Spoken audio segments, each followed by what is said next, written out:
माँ, तुम्हें लिली से अच्छी बहू कहीं नहीं मिलेगी। विपिन झुंझुलाया। तुम समझते क्यों नहीं हूँ? मैं लिली को नहीं छोड़ सकता। वह मुझसे बहुत प्यार करती है। तो ठीक है, फोड़ ले अपनी किस्मत। बंद कर दे अपने भाग्य के दरवाजे। करोड़ों की जायदाद छोड़ दे। बंगला, गाड़ी, फार्म हाउस और इतना बड़ा लगा लगाया बिजनेस जो तुझे मिलने वाला है, उसे भी छोड़ दे। ना कर दे इस रिश्ते को, और हमें भी छोड़ दे। सुशीला जी की आवाज़ में तेजी आ गई। हम दोनों बूढ़े बुढ़िया सोच लेंगे कि हमारी कोई औलाद ही नहीं हुई है। सुशीला जी झटके से उठ खड़ी हुई। माँ! विपिन ने बेचारगी से माँ का हाथ थाम लिया। सुशीला जी ठिठक गई। उन्होंने एक नज़र अपने लाडले बेटे की ओर देखा और फिर उसका सिर सहलाते हुए ममता भरे शब्दों में बोली, मैं जानती हूँ तो अपने माँ बाप का दिल नहीं तोड़ेगा। और फिर ऐसा है ही क्या उस लड़की में जो तू। और सबसे बड़ी बात तो यह है कि उस लड़की से तेरी शादी करा के हम अपनी बिरादरी में क्या मुंह दिखाएंगे? ये सोचा है तूने? माँ, लिली को सिर्फ मेरा ही सहारा है। मेरे सिवा उसका दुख दर्द बांटने वाला कोई भी नहीं है। वह मुझसे बहुत प्यार करती है। विपिन माँ को कुर्सी पर वापस बैठाते हुए अपने एक एक शब्द पर जोर देता हुआ बोला, बेटा, तू सिर्फ एक नज़र छाया को देख ले। तेरे सिर से लिली का भूत उतर जाएगा। रही सहारा देने की बात, तो ऐसा कर, तू हर महीने उसे कुछ रुपए भिजा दिया करना। छाया से तेरी शादी के बाद हमारे पास लक्ष्मी की कोई कमी नहीं होगी। सुशीला जी बेटे को राजी करवाने पर तुली हुई थी। छाया का नाम लेने भर से उनकी आंखों में एक अनोखी चमक उभर आई थी। वैसे तो विपिन भी छाया की खूबसूरती से बेखबर नहीं था। अभी 6 महीने पहले ही एक बिजनेस इवेंट में छाया से उसकी मुलाकात हुई थी। वह अपने पिता के साथ इस बिजनेस मीट में आया हुआ था। छाया के पिता शहर के बहुत बड़े बिजनेसमैन थे और छाया उनकी इकलौती और बेहद खूबसूरत बेटी। एक पल को तो विपिन उसको देखकर ठगा सा रह गया था। उसकी सुंदरता की चकाचौंध में लड़खड़ा सा गया था। मगर अगले ही पल अपनी हैसियत और लिली के ख्याल ने उसे संभाल लिया। बिजनेस मीट और डिनर खत्म होते होते उसे महसूस होने लगा था कि यहाँ छाया के हुस्न के सभी दीवाने हो रहे थे, मगर उसकी शौख नज़रें बार बार विपिन पर ही आकर टिक रही थी। पार्टी में कई बार उसकी छाया से आंखें चार हुई। उसके तेज में उसने खुद को पिघलता हुआ महसूस किया। उस पार्टी में छाया ने उसके दिलो दिमाग पर अपनी छाप छोड़ दी थी, मगर उस दिन के बाद फिर कभी उससे मुलाकात नहीं हुई। वह इस बात को लगभग भूल चुका था कि 6 महीने बाद अचानक विनोद जी के घर से उसके लिए छाया का रिश्ता आ गया। विनोद जी का अनेक शहरों में करोड़ों का कारोबार फैला हुआ था। मार्केट में वह बहुत बड़ा नाम थे। विपिन और उसके पिता का बिजनेस भी इसी क्षेत्र में था, मगर विनोद जी के मुकाबले तो अभी वह इस बिजनेस में घुटने घुटने चल रहा था। रमेश बाबू जब छाया का रिश्ता लेकर विपिन के घर आए तो उसके माता पिता मारे खुशी के जैसे बौरा ही गए, मानो बिल्ली के भाग से छीका टूटा। माँ तो बेटे की किस्मत पर बलिहारी जाती, बार बार उसकी नज़रें उतारती। यकीन ही नहीं होता कि शहर के इतने बड़े आदमी ने उनके विपिन को अपना दामाद के रूप में चुना है। विनोद जी का करोड़ों का कारोबार, इतना बड़ा नाम, इतनी शानो शौकत थी। छाया उनकी इकलौती लड़की थी, इसीलिए यह भी तय था कि विनोद जी की मृत्यु के बाद उनके करोड़ों के कारोबार का मालिक विपिन है। यह तमाम बातें सोच सोच कर विपिन के माता पिता बावले हुए जाते थे। विपिन के पिता ने तो रमेश बाबू को रिश्ते के लिए तुरंत हाँ कह दी थी। बेटे के प्रेम कलापों की जानकारी उन्हें नहीं थी। यह बात तो सिर्फ सुशीला जी जानती थी कि उनके लाडले पुत्र को प्रेम का बुखार लग गया है, मगर उन्हें विश्वास था कि दौलत की खुराक मिलते ही ये बुखार जल्दी उतर जाएगा। शायद इसी भावना के वशीभूत वो बेटे को समझाने और राजी करवाने पर तुली हुई थी। तू अच्छी तरह से सोच ले, तेरे पापा को पता चला कि तू उस लड़की से शादी की बात सोच रहा है तो नौबत मरने मारने की भी आ सकती है। तू तो जानता ही है अपने पापा का गुस्सा। सुशीला जी चिंतित सी होती हुई बोली। और फिर तू ही सोच, करोड़ों की बात है। लक्ष्मी किसी के दरवाजे पर बार बार तो दस्तक देती नहीं है। वो तो ठीक है माँ, मगर मैं लिली को क्या जवाब दूंगा? वह बड़ी असमंजस की स्थिति में था। दौलत ने अपना रंग दिखाना शुरू कर दिया था। सुशीला जी मन ही मन मुस्कुरा उठी।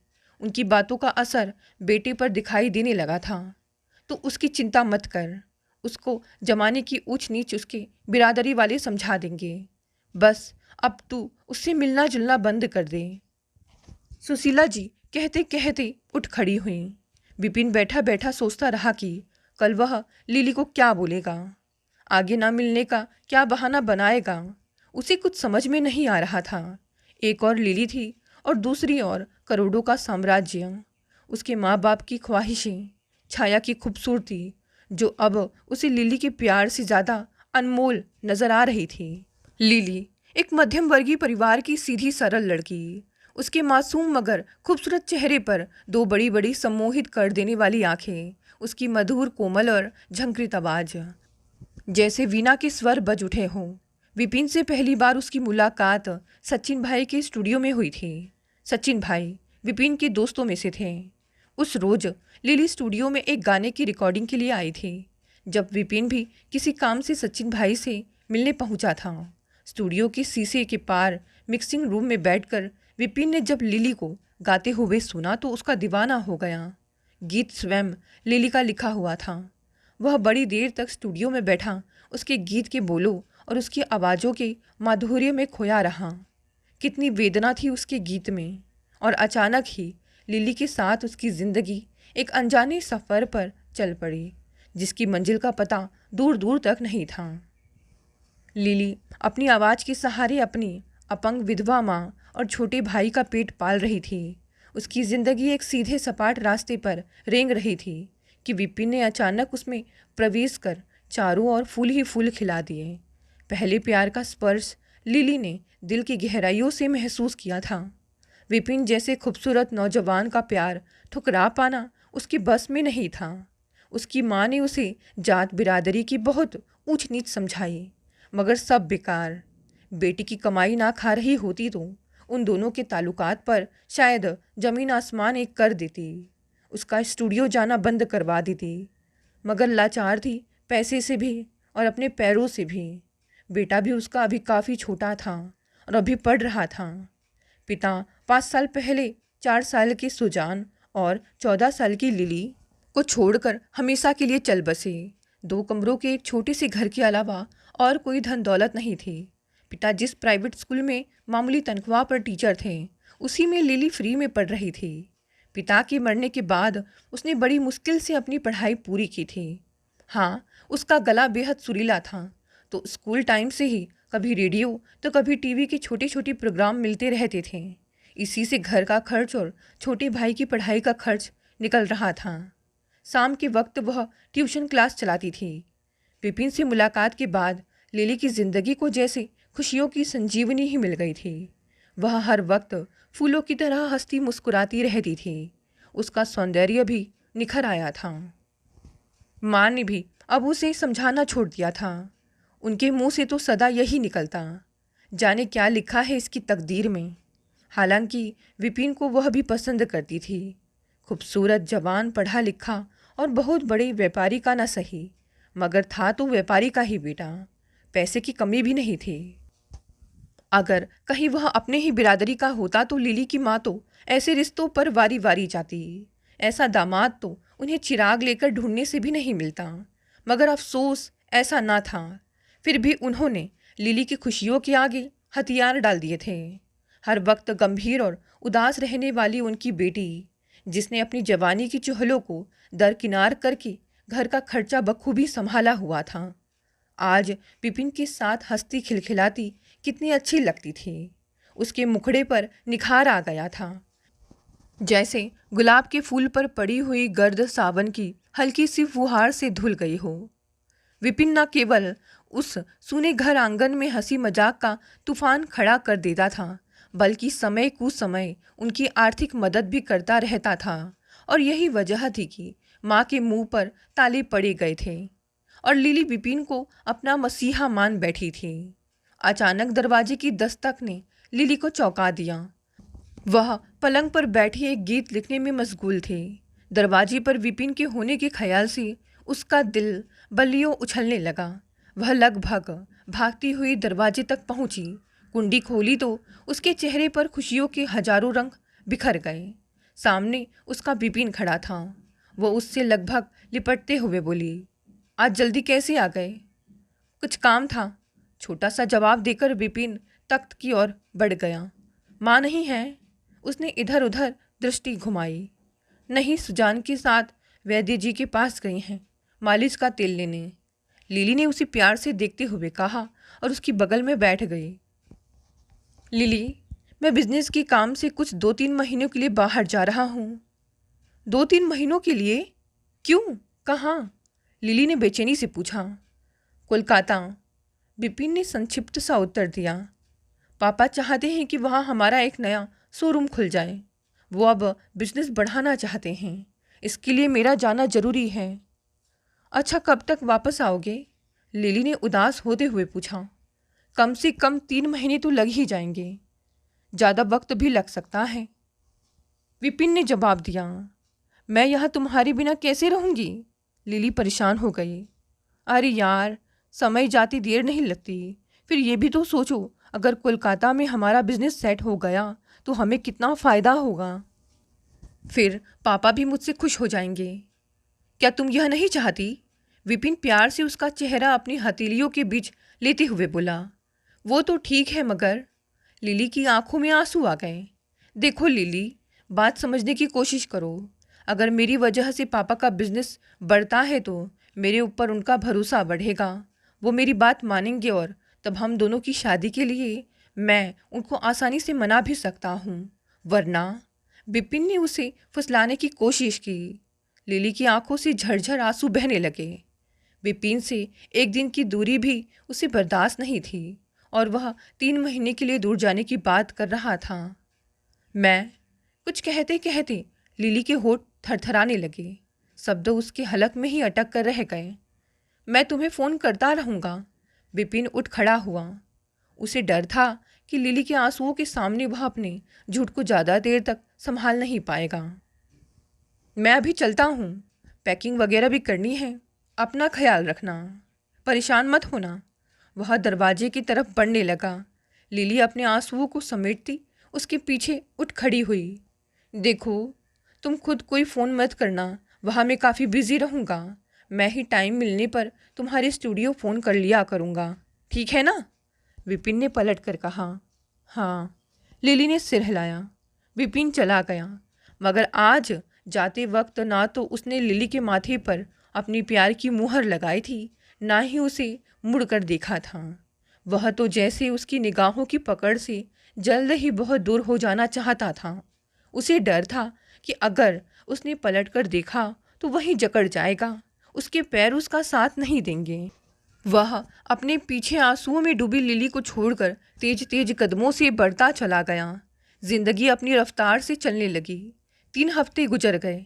इस बीच सिर्फ 2 बार ही विपिन का फ़ोन आया था। औपचारिक सी बातचीत हो ही पाई थी। हालचाल पूछने, काम अच्छा चलने की खबर और अपना ख्याल रखने की नसीहतों के साथ ही फ़ोन कट गया था। लिली ने पूछा भी था कि कब तक लौटेगा। अभी कुछ कह नहीं सकता, समय लगेगा, विपिन ने गोलमोल सा जवाब दिया। लिली मुरझाने लगी थी। इसी आशा के साथ वह रोजाना स्टूडियो जाती थी कि ना जाने किस दिन विपिन का फ़ोन आ जाए। रिकॉर्डिंग या रिहर्सल नहीं भी होती, तब भी वह वहाँ जाकर घंटों बैठी रहती थी।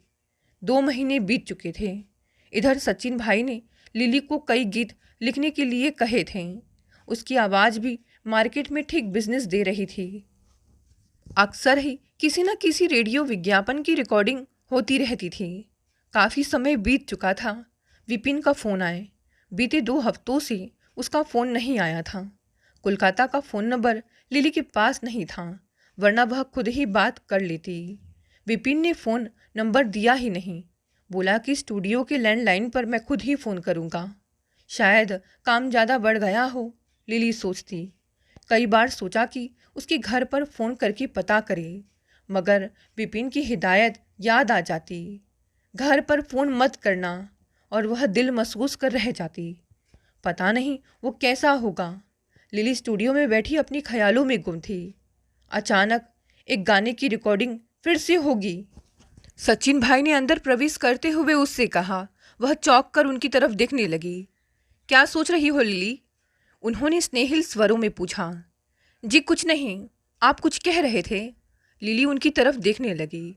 हाँ, वो पिछले महीनों जो धुन तैयार किया था ना, उसकी धुन थोड़ी बदलनी है। वो फिर से रिकॉर्ड करना होगा।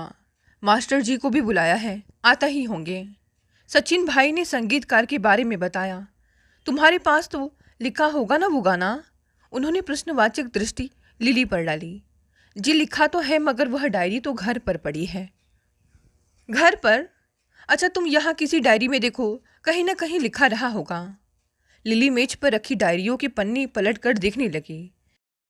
तभी एक कार्ड जमीन पर गिरा। लिली ने झुककर उसे उठाया। मेज पर डालने ही वाली थी कि उस पर विपिन का नाम पढ़ते ही चौंक पड़ी। उसने जल्दी से कार्ड खोला। विपिन वेड्स छाया। पढ़ते ही उसका दिल जोर जोर से धड़कने लगा। कार्ड पर विपिन के घर का पता लिखा था और शादी की तारीख पिछले महीने की थी। उसकी आंखों के आगे अंधेरा छा गया। खड़ा न रहा गया। वह धड़ाम से कुर्सी पर गिर पड़ी। उसे लगा जैसे सारे जिस्म की ताकत किसी ने निचोड़ ली हो। न जाने कितने देर तक वह सन्नाटे में बैठी रही। एकाएक दरवाजा खुला। लिली, गाना मिल गया क्या? पूछते हुए सचिन भाई अंदर आए तो लिली की हालत देखकर उनके होश उड़ गए। लिली? वह उसकी ओर बढ़े और उसके कपकपाते हाथों में विपिन की शादी का कार्ड देखकर पलक झपकते ही वह सब कुछ समझ गए। उन्हें समझ में नहीं आ रहा था कि वो उससे क्या कहें। विपिन ने उन्हें लिली को कुछ ना बताने की कसम दी थी। उन्हें स्वयं विपिन की यह हरकत बड़ी नागवार गुजरी थी, मगर वह कुछ भी नहीं कर पाए। विपिन ने अपनी दोस्ती का वास्ता देकर उन्हें अपनी मजबूरी की कुछ इस ढंग से समझा दी थी कि वह खामोश होकर रह गए थे। उसका कार्ड लेकर उन्होंने चुपचाप अपनी दराज में रखी एक पुरानी डायरी में डाल दिया था और आज लिली के हाथ वह कार्ड लग गया। उन्हें समझ में नहीं आया कि वह लिली को किस तरह सांत्वना दें। उसकी आंखों से झरझर आंसू बह रहे थे और वह सुनी सुनी नज़रों से सचिन भाई को ताक रही थी। सचिन भाई ने आगे बढ़कर अपना हाथ उसके कंधों पर टिका दिया। लिली, मैं तुम्हें सब कुछ, वह हकलाते हुए बोले। और बस लिली फट पड़ी। वह दहाड़े मार मार कर रोने लगी। सचिन भाई बौखला उठे। लिली, अपने आप को संभालो लिली, वह बौखलाए हुए स्वरों में बोले। आपने मुझे बताया क्यों नहीं सचिन भाई? उसने बुरी तरह रोते हुए पूछा। आपको तो मैं अपने बड़े भाई की जगह समझती थी, मगर मगर आपने भी, आपको सब कुछ पता था, है ना? वह फपक रही थी। लिली, उन्होंने उसका कंधा थपथपाते हुए उसे चुप कराने की कोशिश की। लिली, तुम नहीं जानती, मैंने उसे समझाने की कितनी कोशिश की, मगर उस पर तो दौलत का नशा सवार था। अगर उसे तुम्हारी प्यार की ज़रा भी कद्र होती तो वह यह काम हरगिज़ नहीं करता। वह तो सिर्फ तुमसे अपना दिल बहला रहा था, व्यापार कर रहा था, प्यार का व्यापार। सचिन भाई की आवाज़ कर्कश हो गई। सचिन भाई, देखो लिली, अब जो हुआ उसे भूल जाओ, वो तुम्हारे काबिल नहीं था। सचिन भाई ने समझाने की कोशिश की। कैसे भूल जाऊं सचिन भाई? लिली रोते हुए लगभग चीखने के अंदाज में बोली। कितना आसान है आपके लिए यह बात कह देना, भूल जाओ। कैसे भूल जाऊं? आप ही बताइए, कैसे भूल जाऊं? लिली की हालत पागलों जैसी हो गई। सचिन भाई निरुत्तर हो गए। वह आगे बढ़े और मेज पर रखे गिलास में पानी उड़ेलकर उसकी ओर बढ़ाया। लिली ने कपकपाते हाथों से गिलास लेकर अपने होठों से लगा लिया, मगर अभी भी वह बुरी तरह सिसक रही थी। उसके प्रेम की बगिया को उसका ही माली उजाड़ गया था। गिलास वापस मेज पर रखकर वह आंसू पोंछते हुए उठ खड़ी हुई। लिली, सचिन भाई ने उसे टोका। चलो मैं तुम्हें घर छोड़ाऊं, रिकॉर्डिंग कल करेंगे। वह उसके साथ दरवाजे की ओर बढ़े। उन्हें डर था कि दुख के आवेश में कहीं वह कुछ उल्टा सीधा ना कर बैठे। नहीं सचिन भाई, लिली ने उन्हें रोक दिया। मैं अकेली जाऊंगी, रिकॉर्डिंग कल की रख लीजिए, कहकर वह तेजी के साथ दरवाजे से निकल गई। उसके दिलो दिमाग में एक सन्नाटा सा छाया हुआ था।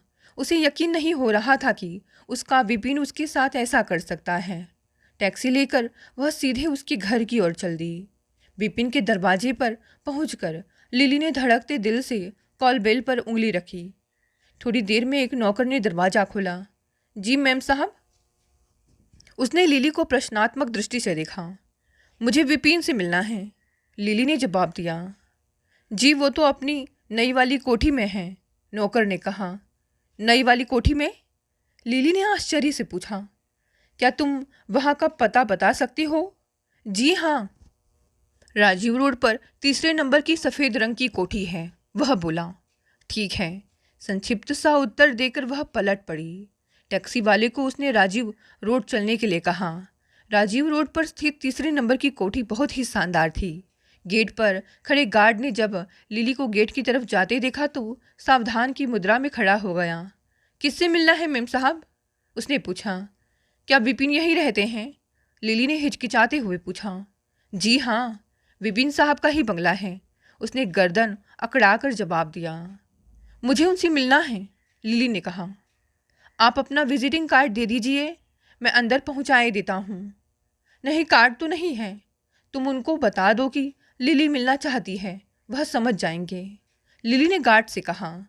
जी आप यहीं ठहरे, मैं अंदर पूछता हूँ, कहकर गार्ड अंदर की तरफ चला गया। लिली बेचैनी से गेट के पास ही उधर उधर टहलने लगी। उसके ऊपर हर लम्हा जैसे भारी होता जा रहा था। आंखों में बार बार आंसू उमड़ रहे थे। जो कुछ हो चुका था उस पर विश्वास कर पाना उसके लिए असंभव हो रहा था। काश कि यह मेरा विपिन ना हो। वह अपने मन को फरेब देने लगी। चंद मिनटों के बाद उसने दूर से गार्ड को अपनी तरफ आते देखा। आइए, साहब ने ड्राइंग रूम में बैठने को बोला है। वह गेट खोलकर लिली को साथ लिए अंदर की ओर चल दिया। लिली बोझिल कदमों से अंदर की ओर बढ़ रही थी। प्रवेश करते हुए उसका दिल बुरी तरह धड़क रहा था। ड्राइंग रूम खाली था। कमरे का जायजा लेते हुए उसकी नज़रें दीवार पर टंग गई, जहाँ विपिन और उसकी पत्नी की शादी की बड़ी सी तस्वीर एक सुंदर से फ्रेम में जड़ी टंगी हुई थी। उसकी नज़रें उस तस्वीर पर चिपक कर रह गई। यस! अचानक एक जानी पहचानी आवाज़ ने उसे चौंका दिया। वह झटके से पलटी। सामने विपिन खड़ा था। विपिन, उसका अपना विपिन। लिली उसे एकटक देखती रह गई। मुंह से कोई बोल नहीं फूटा और दिल उसने तो धड़कना जैसे बंद ही कर दिया। कहिए, मैं आपके लिए क्या कर सकता हूँ? खामोशी तोड़ते हुए विपिन ने पूछा। विपिन, मैं लिली हूँ।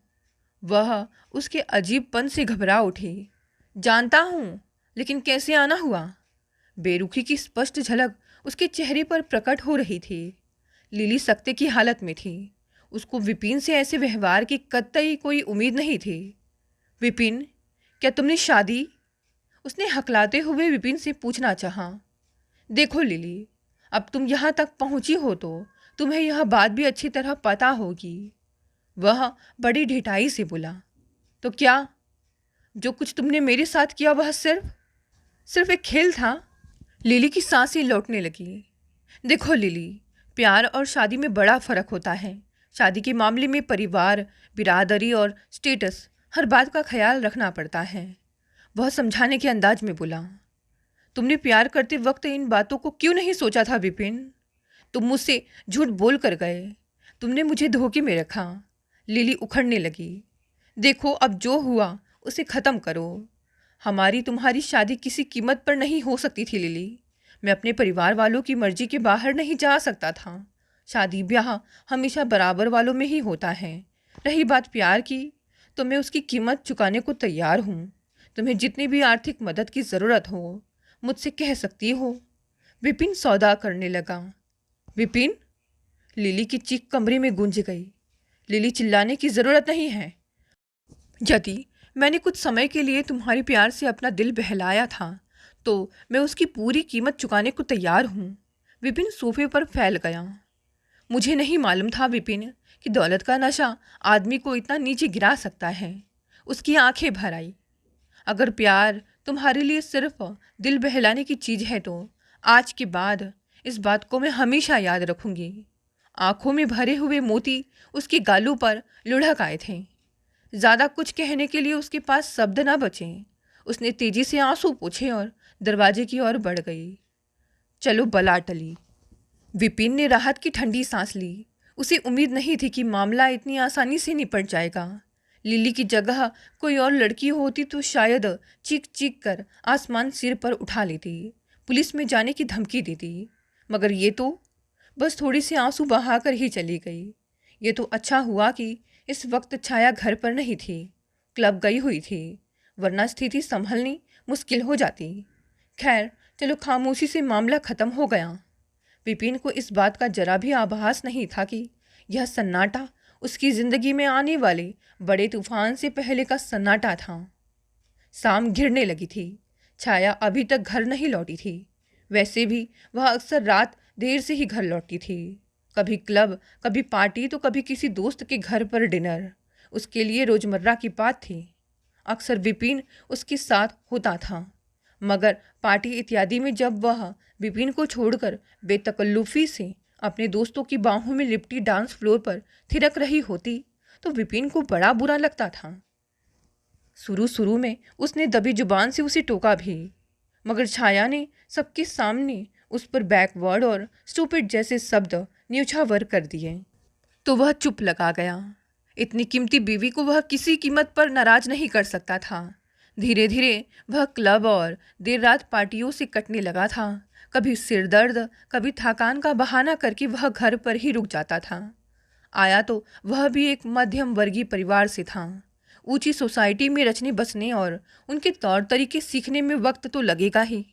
ऐसा सोचकर छाया भी उस पर क्लब या पार्टी में चलने के लिए ज़्यादा जोर नहीं देती थी। विपिन के बगैर वह भी पार्टी में खुलकर एंजॉय करती थी, वरना विपिन के साथ होने पर तो वह उसकी नज़रों में खुद को बंधा बंधा सा महसूस करती थी और विपिन भी पूरे वक्त बेचैन रहता था। अपने घर पहुंचकर लिली सीधे अपने कमरे में पहुंची। दरवाज़ा बंद करते करते वह फूट फूट कर रो पड़ी। विपिन से उसे ऐसे धोखे, ऐसे बेरुखी और इसे बेशर्मी की उम्मीद तो बिल्कुल नहीं थी। उसको तो यकीन ही नहीं हो रहा था कि यह वही विपिन है जिसने उससे बेइंतहा मोहब्बत की थी। यह वही विपिन है जो उससे मिलने के लिए हर दिन भागा चला आता था। लिली की आंखों के सामने से विपिन के संग बिताया वक्त और प्यार का एक एक पल चलचित्र की तरह घूम रहा था। वह बिस्तर पर पड़ी रोए जा रही थी। रात गुजरती जा रही थी और उसके आंसू थमने का नाम ही नहीं ले रहे थे। इतना तो वह अपने पिता के मरने पर भी नहीं रोई थी। आज तो जैसे वह सारी जिंदगी का रोना रो लेना चाहती हो। चाहती थी कि आज उसके सारे आंसू बह जाएं, हमेशा हमेशा के लिए ख़त्म हो जाएं। सारी रात रो लेने के बाद सुबह तक उसका मन काफ़ी हल्का हो गया था। दिमाग कुछ सोचने के काबिल हुआ तो उसने उठकर हाथ मुंह धोया, कपड़े बदलकर कमरे से बाहर आई तो देखा माँ लाठी के सहारे खड़ी होकर चूल्हे पर चाय का पानी चढ़ा रही थी। क्या बात है बेटा, कल रात तो तूने खाना भी नहीं खाया। मैं तो दरवाज़ा पीटते पीटते ही थक गई, बड़ी जल्दी सो गई थी। माँ ने उसे रसोई में देखा तो बोली, हाँ माँ, तबीयत नहीं ठीक थी। उसने संक्षिप्त सा जवाब दिया और पतीली में चीनी पत्ती डालने लगी। बुखार तो नहीं है, डॉक्टर को दिखा दे। माँ चिंतित हो गई। नहीं माँ, अब ठीक हैं, बस सिर दर्द था। वह चाय की पतीली चूल्हे से उतारने लगी। नाश्ता करके वह सीधी सचिन भाई के स्टूडियो पहुंची। उसका दिमाग बड़ी तेजी से काम कर रहा था। उसके कानों में रह रहकर विपिन के शब्द गूंज रहे थे, मैं तुम्हारे प्यार की कीमत चुकाने को तैयार हूँ। सचिन भाई ने लिली को अपने सामने देखा तो राहत की सांस ली। आओ लिली, बैठो, वह कुर्सी की ओर इशारा करते हुए बोले। सचिन भाई, मुझे कुछ पैसे चाहिए, आप मेरा पुराना सारा बैलेंस क्लियर कर दीजिए प्लीज़। वह बैठते हुए बोली। क्या बात है, अचानक इतने पैसे की क्या ज़रूरत आ पड़ी? कुछ नहीं, बस अब इस शहर से दिल हट गया है। वैसे भी इस छोटे से शहर में मेरा करियर चौपट हो रहा है। गा गा कर मैं थक गई हूँ, अब मैं अपने गीत गाना चाहती हूँ। उसने मुस्कुराने की असफल चेष्टा की। वो तो ठीक है, मगर तुम जाओगी कहाँ? कोई ऑफर मिला है क्या? सचिन भाई ने उत्सुकता से पूछा। नहीं, ऐसा कुछ नहीं है सचिन भाई, दुनिया बहुत बड़ी है, मैं भी कोई दूसरा ठौर ढूंढ ही लूँगी, आप बस मेरा हिसाब बना दीजिए। उसने बात को ख़त्म करना चाहा। ठीक है, मैं भी तुम्हें रोकना नहीं चाहता, कुछ दिनों के लिए कहीं घूम फिर आओ, दिल बहल जाएगा। कहकर उन्होंने डायरी निकाली और उसका हिसाब देखने लगे। लिली, मैं शाम तक तुम्हें रुपए भिजवा दूंगा, बैंक जाना पड़ेगा, उन्होंने जवाब दिया। ठीक है सचिन भाई, मैं घर पर ही मिलूंगी। अच्छा बाय। वह घर लौट आई। सचिन भाई ने उसे रोका नहीं, वह उसके दिल का हाल समझ रहे थे। अधूरे पड़े धून का जिक्र भी नहीं किया उन्होंने। सोचा कुछ दिन बाहर घूमकर जब घर लौट आएगी तब पूरा कर लेंगे। सचिन भाई के स्टूडियो से घर पहुंचते ही लिली ने घोषणा की, माँ, अब हम इस शहर में नहीं रहेंगे। क्या? माँ ने चौंकते हुए उसकी तरफ देखा। फिर कहाँ रहेंगे? माँ उसकी बात नहीं समझी थी। सुजान भी अपनी किताबों से सिर उठाकर बहन की ओर ताकने लगा। हाँ माँ, हम अब किसी दूसरे शहर में रहेंगे, किसी बड़े शहर में। वह अपनी बड़ी बड़ी आंखें नचाते हुए बोली। पागल हो गई है क्या? अच्छा भला तो शहर है, माँ भुनभुनाई। वह उसकी बातों को मजाक समझ रही थी। माँ, तुम समझती क्यों नहीं हो? यहाँ मेरे लिए तरक्की का कोई चांस नहीं है। क्या तुम चाहती हो कि तुम्हारी बेटी बस इन छोटे मोटे कार्यक्रमों के पीछे भागती रहे? नहीं माँ, नहीं, मुझे आगे बढ़ना है, बहुत आगे जाना है। बोलो, मेरा साथ दोगी? वो अपनी माँ के घुटनों के पास जमीन पर बैठ गई। माँ प्यार से उसके सिर पर हाथ फेरते हुए बोली, वो तो ठीक है बेटा, मैं तेरे रास्ते में रुकावट क्यों बनने लगी? तेरी ही मेहनत से तो घर चल रहा है। हाँ, मगर पता भी तो चले कहाँ जाना है। मुंबई, उसने जवाब दिया। मुंबई? सुजान खुशी से चहकते हुए बोला। सिस्टर, क्या सचमुच हम लोग मुंबई में रहेंगे? वहाँ तो बड़े बड़े हीरो मिलेंगे ना? सुजान उत्साहित हो गया। हाँ सुजान, हम सब मुंबई चलेंगे। वहाँ बड़े स्टूडियो हैं, बड़े बड़े हीरो हैं, बड़ा काम है। वहाँ माँ के पैरों का इलाज भी बड़े अस्पताल में करवाएंगे। बस 2-3 दिनों में मैं पैसों का सारा इंतज़ाम कर लूँगी। बस अगले हफ्ते चलते हैं, लिली बोली। माँ अपनी बेटी की बातों पर हैरान थी। इतनी जल्दी? ऐसे कैसे सब कुछ छोड़कर चल देंगे? इसे अचानक क्या हो गया है? माँ चिंतित हो उठी। और वह विपिन लौटेगा तो? उन्होंने उसे याद दिलाना चाहा। अरे मारो गोली विपिन को, लिली लापरवाही से कहते हुए उठ खड़ी हुई। विपिन जैसे तेरी बेटी को हजारों मिल जाएंगे माँ, बस पैसे आने दो। पैसे से दुनिया खरीदी जा सकती है। विपिन जैसों की तो लाइन लग जाएगी। अब इतनी घटिया किस्मत भी नहीं है तेरी लिली की, उसने हंसते हुए जवाब दिया और अपने कमरे की ओर बढ़ गई। सुजान अपने सवालों और जिज्ञासाओं की पोटली लिए उसके पीछे पीछे उसके कमरे में पहुंच गया। बेचारी माँ अपनी जगह सन्न बैठी रह गई। क्या वह वही लिली है? उन्हें यकीन नहीं हो रहा था। अचानक इसे हुआ क्या है? कल तक तो यह विपिन के लिए जान देने पर तुल जाती थी और आज ऐसी बातें कर रही है। लगता है उससे झगड़ा करके आई है। चलो अच्छा भी है, उससे नाता तोड़ ले तो बिरादरी में अपनी इज्जत बच जाएगी। इससे अकल आ जाए तो अपने वहाँ लड़कों की कमी थोड़ी ना है, एक से एक पड़े हैं। मगर ये तो विपिन के पीछे दीवानी है। सोचते हुए वह अपने कामों में लग गई। एक हफ्ते में लिली ने पूरे घर का जरूरी सामान समेटकर पैक कर लिया। सचिन भाई के अधूरे पड़े धुन भी पूरे कर दिए और उनसे मुंबई का भी कुछ बड़ी म्यूज़िक कंपनियों और म्यूज़िक डायरेक्टर्स के नाम पते भी इकट्ठा कर लिए। माँ उसके इस फैसले और जल्दबाजी से परेशान भी थी और खुश भी। परेशान इसलिए कि मुंबई जैसे बड़े और नए शहर में नए लोगों के बीच कहाँ और कैसे रहेंगे, और खुश इसलिए कि चलो चलो इस बहाने विपिन का कांटा तो निकल गया। उन्होंने गांव में अपनी बड़ी बहन के वहाँ संदेशा भिजवाया कि उनके पीछे वह अपने बड़े बेटे के परिवार को इस घर में रहने के लिए भेज दें।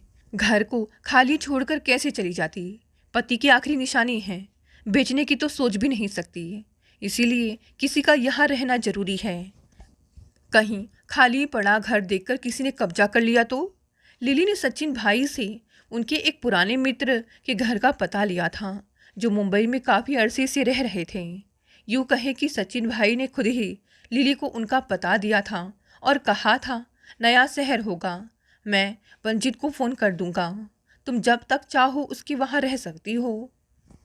मियाँ बीवी दोनों बहुत ही अच्छे हैं, वह भी 2-3 लोगों से तुम्हें इंट्रोड्यूस करवा देंगे, काम मिलने में आसानी हो जाएगी।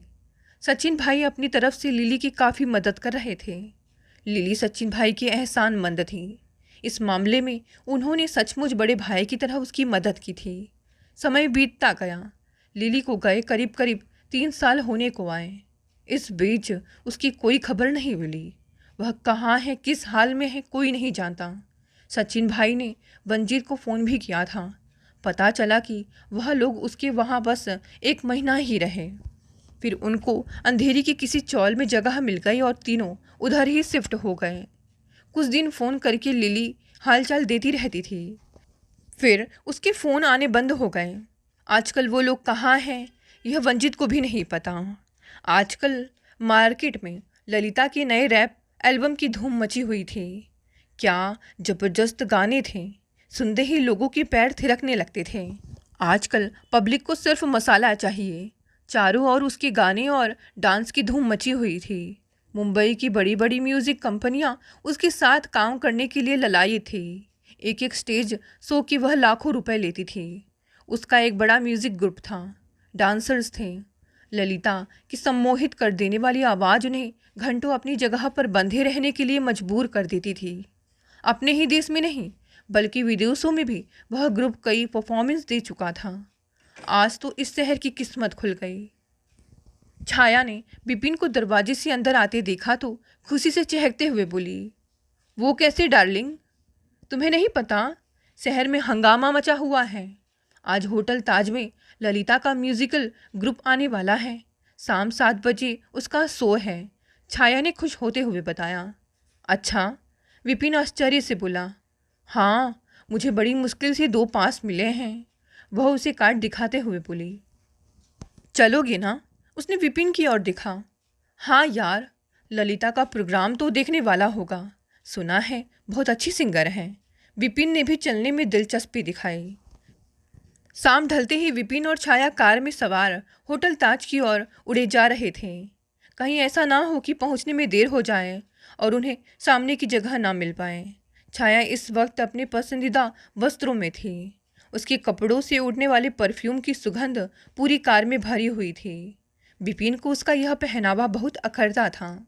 उसकी आधी से ज़्यादा खुली हुई टांगें और पीठ, जिस पर दूसरों की निगाहें जोंक की तरह चिपकी रहती थी, उसे हमेशा बुरी लगती। मगर छाया को कुछ कहना तो खुद को बैकवर्ड साबित करना था, सो वह चुप ही रहता था। पार्किंग में कार लगाकर दोनों भीतर पहुंचे तो एक बड़े से स्टेज के सामने दूर तक बिछी ज़्यादातर मेजें दर्शकों से भर चुकी थीं। हालांकि कार्यक्रम शुरू होने में अभी 1 घंटा बाकी था, मगर हॉल लगभग भर चुका था। लोगों की उत्सुकता उनके चेहरों से स्पष्ट हो रही थी। लोग बार बार अपनी घड़ियों की ओर देख रहे थे। विपिन और छाया भी एक मेज घेर कर बैठ गए।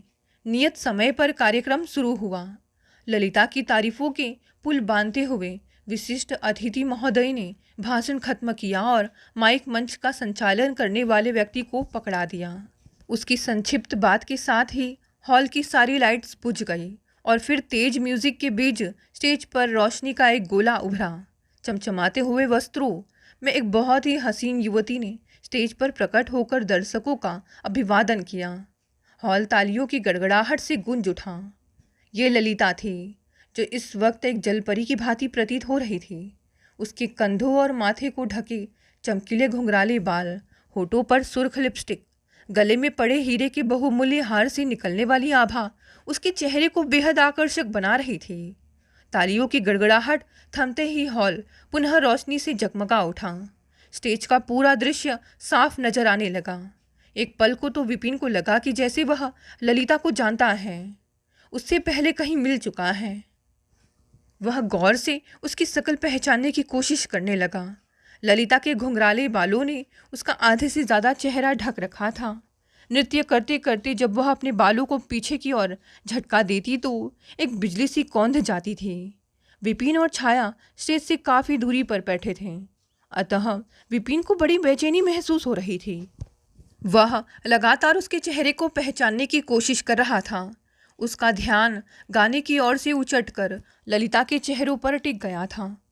ललिता में उसे बार बार लिली की झलक मिल रही थी, मगर कहाँ लिली, साधारण सी लड़की, हमेशा सलवार कुर्ते और दुपट्टे में रहने वाली, तेल लगे सीधे बालों की लंबी सी चोटी रखती थी, जिसके होठों पर विपिन ने कभी लिपस्टिक के निशान नहीं देखे थे। और कहाँ ललिता, भरपूर मेकअप, चुस्त पोशाक और अद्भुत नृत्य शैली की देखने वाले का दिल निकल कर बाहर आ जाए। फिर भी विपिन के मस्तिष्क में जबरदस्त उथल पुथल मची हुई थी। उसका मन कर रहा था कि आगे जाकर वह उसे एक बार करीब से देख ले, मगर मजबूर था। अचानक ललिता माइक लिए गाती हुई स्टेज से नीचे उतर आई। दर्शकों के बीच नृत्य करते हुए गाना उसकी अपनी एक अच्छी खास अदा थी। दर्शक उत्तेजनावश खड़े होकर उसके गाने की ताल पर तालियां बजा रहे थे। कई तो उसके साथ थिरकने को उतावले हो रहे थे, लेकिन विपिन, वह तो जैसे अपनी जगह पर जम गया था। ललिता ज्यों ज्यों उसके पास आ रही थी, उसकी आंखें आश्चर्य से फटी जा रही थी। वह उसके बिल्कुल करीब आ चुकी थी। संदेह की कोई गुंजाइश नहीं थी। वही चेहरा, वही बड़ी बड़ी आंखें। वह लिली को पहचानने में धोखा नहीं खा सकता था। और तभी ललिता ने लगभग उसकी मेज पर आधा झुकते हुए अपना गीत खत्म किया। हॉल तालियों की गड़गड़ाहट से गूंज उठा।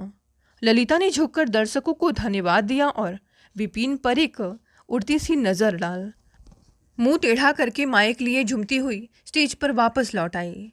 लिली को ललिता के रूप में देखकर विपिन की दशा बड़ी अजीब सी हो रही थी। उसके लिए अब होटल ताज के इस हॉल में एक पल भी रुकना भारी हो रहा था। उसका जी चाह रहा था कि यहाँ से भाग जाए। उसने लिली की तेज नज़रें अपने अंदर तक उतरते महसूस की थी। स्टेज पर दूसरा गाना शुरू हो चुका था। विपिन उठ खड़ा हुआ। छाया उसे रोक पाती इससे पहले ही वह तेजी से दरवाजे की ओर बढ़ गया। पार्किंग से कार निकालकर वह सीधा घर आ गया। उसका मन अजीब सा हो रहा था, जैसे उसने कोई भयानक चीज़ देख ली हो। वह चुपचाप सोफे पर पड़ गया। उसे बार बार लिली का ख्याल आ रहा था। वह 100% लिली थी। इतना ज़्यादा परिवर्तन सचमुच हैरत की बात थी। लिली इतनी खूबसूरत भी हो सकती है, इसकी तो वह कभी कल्पना भी नहीं कर सकता था। न जाने कब तक वह अपने विचारों में गुम रहा। रात काफ़ी बीत चुकी थी कि अचानक दरवाज़ा खुलने की आवाज़ ने उसे चौंका दिया। छाया बड़बड़ाती हुई अंदर दाखिल हुई। विपिन को सामने देखकर वह गुस्से से बोली, मुझे वहाँ छोड़कर तुम कार लेकर चले आए। तुमको फ़ोन करके थक गई, मगर फ़ोन भी नहीं उठाया। अरे, कहीं तो मेरी इज्जत रख लिया करो। जानते हो, मुझे दूसरों से लिफ्ट मांगनी पड़ी। उसकी आवाज़ तेज हो गई। I am very sorry darling, Vipin ने सोफे से उठते हुए कहा। वो अचानक मेरी तबीयत ना ठीक नहीं लग रही थी। सिर घूम रहा था, सो मैं चला आया। प्रोग्राम कैसा रहा? उसने बहाना बनाते हुए पूछा। छाया उसकी तबीयत का सुनकर कुछ शांत हो गई। प्रोग्राम बहुत अच्छा रहा, मगर तुम मुझे बता तो देते। ऐसे कैसे मुझे छोड़ के चले आए? मैं तुम्हें डिस्टर्ब नहीं करना चाहता था। बेकार में तुम्हारा मूड खराब हो जाता। वह बड़े प्यार से उसके गालों को छूता हुआ बोला। ओके ओके, मुझे बड़ी जोर की नींद आ रही है, कहते हुए वह उंगलियों से पर्स घुमाती बेडरूम की ओर बढ़ गई। विपिन पुनः सोफे पर पसर गया। आज तो जैसी नींद उसकी आंखों से कोसों दूर भाग गई थी। दूसरे दिन विपिन पिछले 1.5 घंटे से होटल ताज के रूम में बैठा था। न जाने उसके मन में कौन सी भावना उसे यहाँ तक खींच लाई थी। शायद एक नज़र लिली को फिर से देख लेने की चाहत थी। उसकी खूबसूरती उसकी आंखों में गड़ गई थी। आज सुबह के अखबार में उसने बीती रात के प्रोग्राम की तारीफ पढ़ी थी। लिली के कई फोटोज़ पेज 3 पर थे। अखबार से ही विपिन को पता चला था कि लिली का यहाँ 2 दिन का प्रोग्राम है। लंच के तुरंत बाद ही वह होटल ताज पहुँच गया। उसकी नज़रें लगातार काले शीशे के पार हॉल में टिकी हुई थी। लिली के कुछ साथी कलाकार वहाँ मौजूद थे। एक गिटारिस्ट अपने गिटार पर धुन बजाता हुआ कुछ गाने में मशगूल था, मगर लिली उसे कहीं भी नज़र नहीं आई। समय काफ़ी गुजर चुका था। वह उठकर काउंटर की ओर बढ़ गया। पेमेंट करके वह हॉल के अंदर जाने के लिए मुड़ा ही था कि एक मध्यम और मधुर आवाज़ ने उसे चौंका दिया। हेलो विपिन। वह तेज़ी से पलटा तो लिली उसके सामने मौजूद थी। उसके सुंदर मुखड़े पर अनोखा तेज था। सुंदर घुंघराले बाल उसके माथे पर बिखरे हुए थे। छरहरी उत्तेजक काया और ऊंची हील में वह विपिन से भी लंबी प्रतीत हो रही थी। उसे इस तरह अपने करीब देखकर एक पल को तो विपिन हड़बड़ा गया। समझ नहीं आया कि क्या कहे। कैसे हो विपिन? आखिरकार लिली ने ही पूछा। लिली तुम? विपिन की जुबान लड़खड़ा गई। अरे, तुम तो मुझे ऐसे देख रहे हो जैसे पहचानते ही नहीं। अरे बाबा, मैं लिली ही हूँ, वही लिली जिसने कभी तुमसे बेपनाह मोहब्बत की थी। वह मीठी हंसी हंसते हुए धीरे से बोली। कैसी हो लिली? विपिन बड़ी मुश्किल से पूछ सका। मैं तो बहुत अच्छी हूँ, तुम अपनी सुनाओ। मैं भी ठीक हूँ, उसने संक्षिप्त सा उत्तर दिया। आओ, बाहर लॉन में बैठते हैं। लिली ने बड़े प्यार से उसका हाथ थाम लिया। विपिन हैरान था लिली के व्यवहार से। उसे देखकर तो लगता था जैसे उसे पुरानी कोई भी बात याद ही नहीं थी। वह दुत्कार, वह अपमान, वह बेवफाई, शायद वह सब कुछ भूल चुकी थी। विपिन उसके साथ खिंचता हुआ लॉन में आ गया। लिली, कितना बदल गई हो तुम, विपिन ने कुर्सी पर बैठते हुए कहा। हाँ विपिन, जिंदगी के उतार चढ़ाव इंसान को बदलने पर मजबूर कर देते हैं। वह उदास सी हो गई। तुम भी तो अचानक कितना बदल गए थे, वह उसकी आंखों में देखने लगी। लिली, मुझे माफ़ कर दो, मैंने तुम्हारे साथ बहुत बुरा सलूक किया। लिली, मैं बहुत शर्मिंदा हूँ। विपिन की आवाज़ भर्रा गई। नहीं विपिन, नहीं, प्लीज़। उसने उसका हाथ थाम लिया। ऐसा मत सोचो, एक तुम ही तो हो जिसकी वजह से आज मैं इस मुकाम पर पहुंची हूँ। अगर उस रोज़ तुमने मुझे दुत्कार ना दिया होता तो क्या तुम्हारी लिली आज दौलत और शोहरत की इतनी बुलंदियों को छू सकती थी? कभी नहीं। उसने प्यार से उसका हाथ अपनी आंखों से लगा लिया। मैं आज भी तुम्हें उतना ही प्यार करती हूँ विपिन, बल्कि उससे भी कहीं ज़्यादा, उसने धीरे से कहकर चेहरा झुका लिया। विपिन को यकीन नहीं हो रहा था कि जो कुछ उसने सुना है वह सच है। लिली, वह उसके प्रेमाकर्षण में बंध गया। क्या सचमुच तुम? हाँ विपिन, तुम्हारे सिवा मेरी जिंदगी में कभी कोई नहीं आ सकता। मेरे दिल में आज भी तुम्हारी ही धड़कनें बसी हुई है विपिन। वह उसकी ओर निकट आ गई। मैं भी तुमसे बहुत प्यार करता हूँ लिली, तुम नहीं जानती उस वक्त मैं कितना मजबूर था। तुम्हें खोकर मैं एक दिन भी सुकून से नहीं जी सका हूँ लिली। लिली, क्या हमारी ज़िंदगी के वह हसीन लम्हे फिर से वापस नहीं आ सकते? मैं, विपिन भावुक होने लगा। नहीं विपिन, अब कुछ नहीं हो सकता। उसके चेहरे पर उदासी के बादल घेर आए। मैं कल वापस मुंबई जा रही हूँ, उसने बताया। लिली, विपिन बेचैन हो उठा। क्या तुम कुछ दिन और नहीं रुक सकती? नहीं विपिन, मेरा जाना बहुत ज़रूरी है। तुम नहीं जानते, आज मेरे नाम पर लोगों का करोड़ों रुपए लगा हुआ है। यहाँ रुककर मैं उनका नुकसान नहीं कर सकती। मेरा हर दिन कीमती है। लिली, मैं तुम्हारे बिना मर जाऊँगा। अब तुम मुझे छोड़कर नहीं जा सकती लिली, प्लीज़। विपिन गिड़गिड़ाने लगा। विपिन, मैं मजबूर हूँ। हाँ, अगर तुम चाहो तो कुछ दिनों के लिए मेरे साथ मुंबई चल सकते हो। लिली ने उसे समझाना चाहा। बोलो, चलोगे ना? हाँ लिली, मैं तैयार हूँ। उसने शीघ्रता से उसके साथ मुंबई चलने का निमंत्रण स्वीकार कर लिया। तो ठीक है, कल सुबह 11 बजे एयरपोर्ट पर आ जाना। उसने घड़ी देखी। अभी मैं चलती हूँ, शो का टाइम हो रहा है। वह उठ खड़ी हुई। लिली के साथ मुंबई चलने का ऑफर पाकर विपिन बेहद खुश था। नई लिली की चमक दमक और प्रेमाकर्षण ने उसे बुरी तरह जकड़ लिया था। दूसरे दिन छाया को बिजनेस संबंधी जरूरी काम बताकर वह नियत समय पर सामान सहित एयरपोर्ट पर मौजूद था। छाया को तो वैसे भी पति से ज़्यादा फिक्र अपने दोस्तों और पार्टियों की हुआ करती थी, सो उसकी सेहत पर कोई फर्क नहीं पड़ा। विपिन लिली के साथ मुंबई आ गया। लिली का शानदार बंगला, कीमती फर्नीचर, नए मॉडल की कारें, नौकर चाकर, जेवर, कपड़े, बैंक बैलेंस देखकर उसे अपनी आंखों पर विश्वास ही नहीं हो रहा था। बड़े बड़े म्यूजिक डायरेक्टर लिली के बंगले पर सलाम बजाने आते थे, घंटों उसके इंतज़ार में बैठे रहते थे। रुपयों की गड्डियाँ और चेक उसके सेक्रेटरी को थमा कर जाते थे। इतनी अमीरी और शानो शौकत की तो विपिन ने कभी कल्पना भी नहीं की थी। वह ज़्यादा से ज़्यादा समय लिली के करीब रहने की कोशिश करता। लिली भी विभिन्न पार्टियों में उसके साथ बेतकल्लुफ़ी से आती जाती थी। उसकी और विपिन की इस कदर नज़दीकियाँ कुछ लोगों के दिल में जलन पैदा कर रही थी, तो कुछ अपनी किस्मत को कोस रहे थे। प्रोग्राम, पार्टियाँ इत्यादि में डांस फ्लोर पर उसका पार्टनर सिर्फ और सिर्फ विपिन ही हुआ करता। दूसरों के निमंत्रण को वह शालीनता से ठुकरा देती थी। प्रेस वालों के लिए तो यह बहुत ज़ोरदार खबर थी। उन्हें तो वैसे भी मशहूर लोगों के प्राइवेट मामलों में ज़्यादा दिलचस्पी होती है, लिली और विपिन की नज़दीकियों की चटखारेदार खबरों से जहां फिल्मी पत्रिकाओं की बिक्री बढ़ रही थी, वहीं टीवी चैनल वालों की टीआरपी भी। पत्र पत्रिकाओं में दोनों के रोमांस की चर्चा जोर शोर से नमक मिर्च लगकर छपने लगे। मशहूर पॉप सिंगर ललिता का दिल आया भी तो शादीशुदा बिजनेसमैन विपिन पर। बात चारों ओर फैल चुकी थी। विपिन को मुंबई आए काफ़ी वक्त गुजर चुका था। वह लिली से अब जुदा नहीं होना चाहता था, बल्कि जल्द से जल्द उससे शादी कर लेने की फिराक में था। लिली की खूबसूरती और उसकी दौलत को पा लेने की लालसा मन में लिए वह कई बार उसके सामने शादी का प्रस्ताव रख चुका था, मगर लिली हर बार हंसकर टाल जाती थी। आज भी चाय पीते वक्त चल रही बातों का रुख वह इसी ओर मोड़ता हुआ बोला, अब हमें और देरी नहीं करनी चाहिए लिली। किस मामले में? लिली ने अनजान बनते हुए पूछा। हालांकि वह उसकी बात अच्छी तरह समझ रही थी। शादी के मामले में। वह उसकी आंखों में झांकता हुआ बोला। देखो विपिन, 2 क्षण की चुप्पी के बाद लिली बोली, मैं कोई खतरा मोल नहीं लेना चाहती। तुम पहले ही शादीशुदा हो और फिर मेरा करियर काफ़ी ऊंचाई पर है। दुनिया मुझे जानती है, मुझे चाहती है।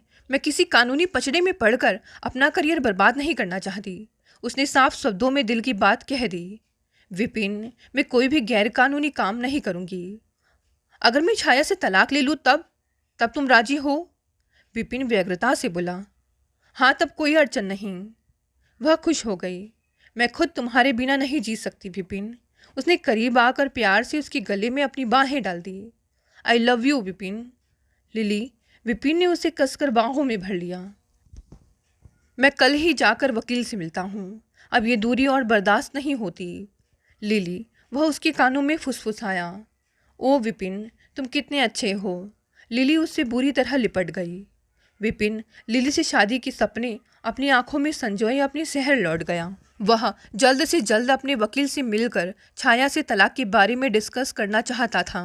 अपने शहर पहुंचकर जब विपिन छाया के बाप की दी हुई कोठी की जगह अपने पुराने बंगले में अपनी माँ सुशीला जी के पास पहुंचा तो उसको जो नई बात पता चली, उसने उसकी सारी परेशानी बैठे बिठाए ही हल कर दी।